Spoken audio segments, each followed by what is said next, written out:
جی تو چوتھے روز جو ہے وہ کیا ہوا کہ ماسٹر صاحب فوت ہو گئے اور محسن محلے کے ایک ایک شخص کو اس بات کا بڑا صدمہ ہوا اور ناشتے کا وقت تھا اور سارے لوگ جو ہے وہاں پر جمع ہو گئے.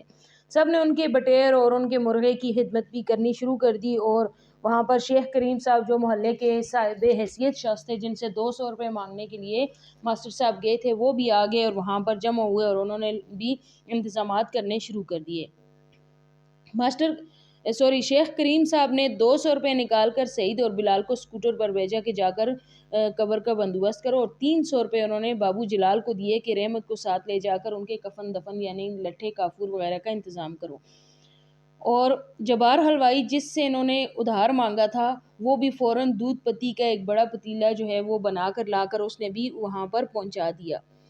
اب یہاں پر آپ دیکھیں شیخ کریم صاحب نے کتنے اب دیے ہیں 500. 200 انہوں نے قبر کے لیے دیے اور 300 انہوں نے کفن دفن کے لیے دیے جبکہ ماسٹر صاحب ان سے کتنے مانگنے گئے تھے 200 روپے ادھار مانگنے گئے تھے. ادھار انہوں نے نہیں دیے تھے.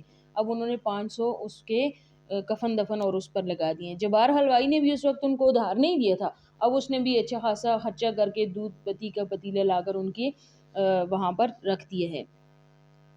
تو یہ ساری چیزیں اب ان کے پاس کتنے پیسے جمع ہو گئے جی 811 روپے. اور ان کو زندگی بسر کرنے کے لیے کتنے پیسے چاہیے تھے 180 روپے. 180 روپے ان کی زندگی میں 180 روپے ان کو کسی نے نہیں دیا لیکن ان کے فوت ہونے کے بعد 811 روپے جمع ہو گئے.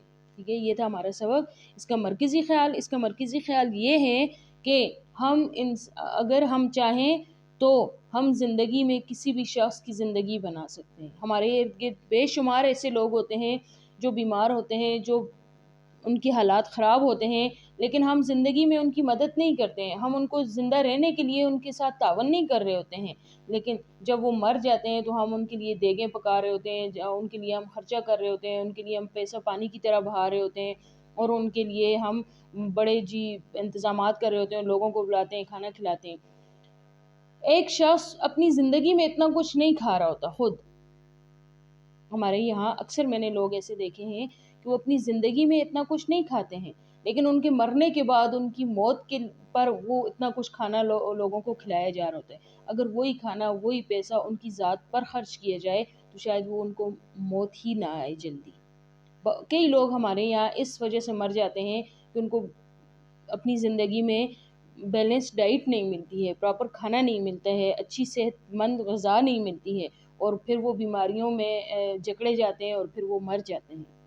اور مرنے کے بعد ہم لاکھوں جو ہے ان کی موت پر ان کی قبر پر ان کے کفن دفن پر ان کے رسم کل پر اور دیگوں پر لگا رہے ہوتے ہیں. یہی پیسہ اگر ان کی زندگی میں لگایا جائے تو شاید ان کو جلدی موت ہی نہ آئے وہ ایک صحت مند زندگی ہی بسر کر رہے ہوں لیکن وہ اپنی زندگی میں کڑ کڑ کر بیمار ہو کر مر رہے ہوتے ہیں اور ہمیں ان کے پرواہ نہیں ہوتی. تو کہنے کا اس سبق میں مقصد یہ ہے کہ کسی بھی شخص کے مرنے کے بعد اس کے لیے کچھ کرنے سے بہتر ہے کہ اس کی زندہ رہتے ہوئے اس کے لیے کچھ کیا جائے.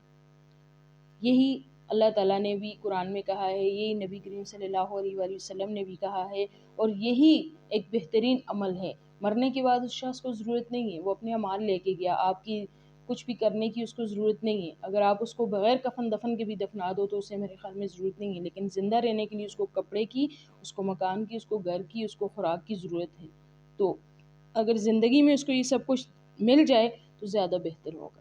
ٹھیک ہے تو یہی ہمارا سبق تھا کہ ہم کسی بھی شخص کے لیے ہمدردی تب رکھتے ہیں جب وہ فوت ہو جاتے ہیں.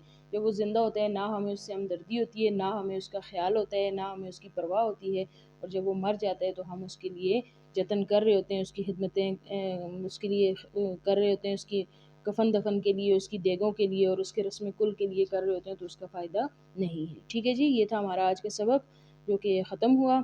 اس میں کوئی مشکل لگے تو آپ پوچھ سکتے ہیں باقی آپ اس کے کثیر الانتخابی سوالات بنائیں. ٹھیک ہے شکریہ اللہ حافظ.